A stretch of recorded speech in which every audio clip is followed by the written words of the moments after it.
সুপ্রিয় শিক্ষার্থী, আসসালামু আলাইকুম। আরিফস একাডেমির পক্ষ থেকে তোমাদেরকে জানাই শুভেচ্ছা। আশা করি তোমরা ভালো আছো এবং সুস্থ আছো।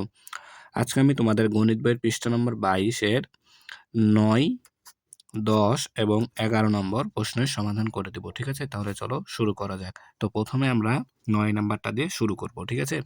তো 9 নাম্বারটা দেখো বলছে বিভিন্ন উৎস থেকে, যেমন পত্রিকা, অভিভাবক, ইন্টারনেট ইত্যাদি বাংলাদেশের 8টি বিভাগের জনসংখ্যার তথ্য সংগ্রহ করে বড় থেকে ছোট ক্রমে সাজায়। ঠিক আছে? বড় থেকে ছোট ক্রমে সাজাতে হবে। ঠিক আছে? তাহলে দেখো এখানে আমি বাংলাদেশের 8টি বিভাগের জনসংখ্যা লিখে রেখেছি। ঠিক আছে? তো এটা আমি ইন্টারনেট থেকে নিয়েছি। ঠিক আছে? তো দেখো বরিশালের আছে 91,00,000। ঠিক আছে? 102 জন। সিলেটে আছে 1,10,34,863 জন। ময়মনসিংহে আছে 1,22,25,498 জন। খুলনাতে আছে 1,74,16,645 জন। রংপুরে আছে দেখো 1,76,10,956। রাজশাহীতে আছে দেখো 2,03,53,119 জন। এরপর দেখো চট্টগ্রামে আছে 3,32,02,326 জন। আর ঢাকাতে আছে দেখো 4,42,15,107 জন। তো দেখো আমরা যদি এটা একটু দেখি তাহলে দেখো সর্বোচ্চ আছে আমাদের ঢাকাতে। ঠিক আছে না? সর্বোচ্চ জনসংখ্যা 4,42,15,107 জন আছে ঢাকাতে। ঠিক আছে? এবং দেখো বরিশালে সর্বনিম্ন আছে। ঠিক আছে? 91,01,02 জন। ঠিক আছে? এটা হচ্ছে সর্বনিম্ন। ঠিক আছে? তাহলে বরিশালে।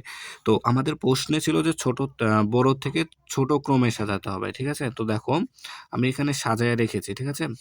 তো আমি এটা সাজিয়েছি যে ছোট থেকে বড় ক্রমে সাজানো আছে আমার এখানে। ঠিক আছে? তো তোমরা এটাকে যদি উল্টে দাও তাহলে তোমরা বড় থেকে ছোট ক্রমে সাজানো হয়ে যাবে। ঠিক আছে? খালি তোমরা এটা জাস্ট উল্টাই দিবা। ঠিক আছে? তো ঢাকাটা প্রথমে আসবে, তারপর চট্টগ্রাম আসবে, তারপর রাজশাহী, তারপরে রংপুর, তারপরে খুলনা, এরপরে আসবে ময়মনসিংহ, সিলেট, সর্বলাস্টে চলে যাবে বরিশাল। তাহলে তোমরা পেয়ে যাবা বড় থেকে ছোট। ঠিক আছে? তো দেখো এরপর আরো একটি প্রশ্ন ছিল, সেটা হচ্ছে যে সর্বোচ্চ জনসংখ্যা কোথায় এবং সর্বনিম্ন জনসংখ্যা কোথায়। তো সর্বোচ্চ জনসংখ্যা তাহলে আমাদের কোথায় পেলাম? এখানে ঢাকাতে, তাই না? 4,42,15,107 জন। এবং সর্বনিম্ন জনসংখ্যা পেলাম আমরা বরিশালে। কত ছিল? 91,01,01,02 জন, তাই না? তাহলে সর্বোচ্চ এবং সর্বনিম্ন জনসংখ্যা কোথায় সেটা কিন্তু আমরা পেয়ে গেলাম, তাই না? তাহলে সর্বোচ্চ জনসংখ্যা আমাদের কোথায়? ঢাকায়। এবং সর্বনিম্ন জনসংখ্যা কোথায়? সর্বনিম্ন জনসংখ্যা আমাদের বরিশালে। ঠিক আছে? তাহলে আমাদের কিন্তু 9 নাম্বারটা সমাধান করা হয়ে গেল। ঠিক আছে? এরপর আমরা 10 নাম্বারটা সমাধান করব। তাহলে দেখো 10 নাম্বারে বলছে নিচের প্যাটার্নগুলো সম্পূর্ণ করি। ঠিক আছে? তো নিচের প্যাটার্নগুলো সম্পন্ন করে। আমরা এর আগেও অনেক কিন্তু প্যাটার্ন করেছি, তাই না? তো দেখো তাহলে এখানে আমরা সমাধান করব। তো 1 নাম্বারটা দেখো এখানে আছে, প্রথমে আছে দেখো 9। ঠিক আছে? প্রথমে আছে 9, এরপর দেখো 18, এরপর দেখো 27, এরপর দেখো 36। তাহলে দেখো 9 কে যদি আমরা 2 দ্বারা গুণ করি তাহলে হবে 18, তাই না? অর্থাৎ দেখো এখানে 9 করে কিন্তু বৃদ্ধি পাচ্ছে, তাই না? দেখো 9 এর সাথে যদি আমরা 9 যোগ করি তাহলে 18, 18 এর সাথে আবার যদি 9 যোগ করি তাহলে হবে 27, 27 এর সাথে যদি আবার 9 যোগ করি তাহলে হবে 36, তাই না? আবার এভাবেও করতে পারি যে 9 এর ঘরে নামতা পড়ো। দেখো 9 কে 9, 9 দুগুণ 18, 3 নং 27, 4 নং 36, তাহলে 5 নং 45, তারপরে 6 নং 54, তাই না? তাহলে হয়ে গেল, তাই না?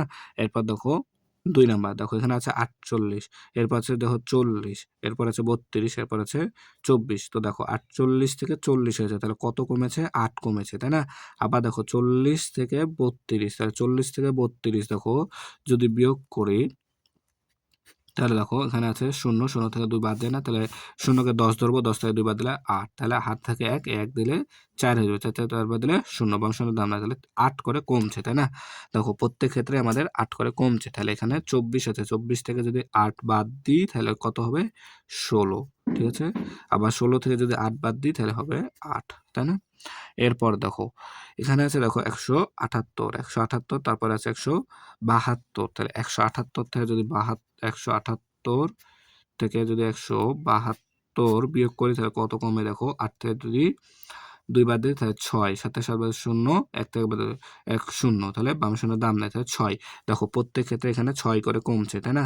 তাহলে দেখো তুমি এখানে 154 থেকে 6 বাদ দাও, তাহলে এখন আমরা যদি 154 থেকে 6 বাদ দিই তাহলে দেখো 4, তাহলে হবে এখানে 8, এখানে 1 চলে আসবে, তাহলে 4 148, তাই না? তাহলে 6 করে কমবে, তাহলে এখানে 148, 148টা যদি আবার 6 বাদ দিই তাহলে কত হবে? 148 থেকে 6 বাদ দিলে হয় আবার 142, তাই না? তাহলে খুব সহজে কিন্তু সমাধান করতে পারছে এগুলা, ঠিক আছে? এরপর দেখো এখানে আছে 25, এখানে আছে 45, এখানে আছে 65, তাই না? তাহলে এটা আমরা বুঝতে পারছি না।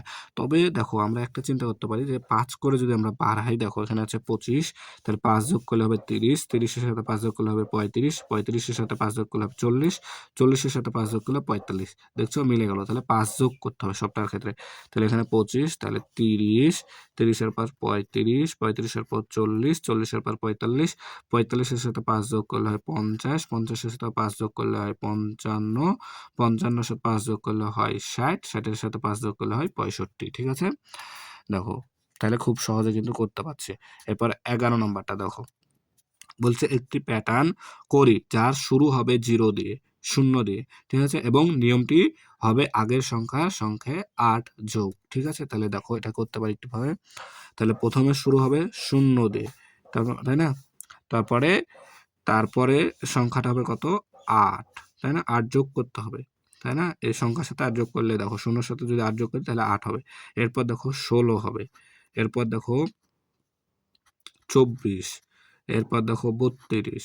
তোমরা এমন করেও করতে পারো। এখানে দেখো 8, 8 দুগুণ 16, 3 আষ্টা 24, 4 আষ্টা 32, 5 আষ্টে 40, তাই না?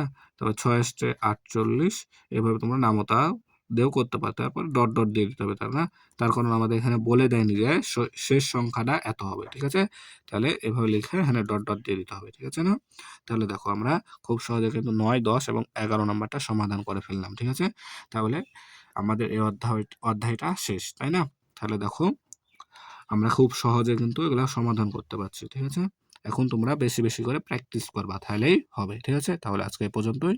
ভিডিওটি ভালো লাগলে অবশ্যই লাইক, কমেন্ট, শেয়ার করতে ভুলবে না এবং পরবর্তী ভিডিও সবার আগে পেতে আমাদের চ্যানেলটি সাবস্ক্রাইব করে রাখো। আল্লাহ হাফেজ। আসসালামু আলাইকুম ওয়া রাহমাতুল্লাহ।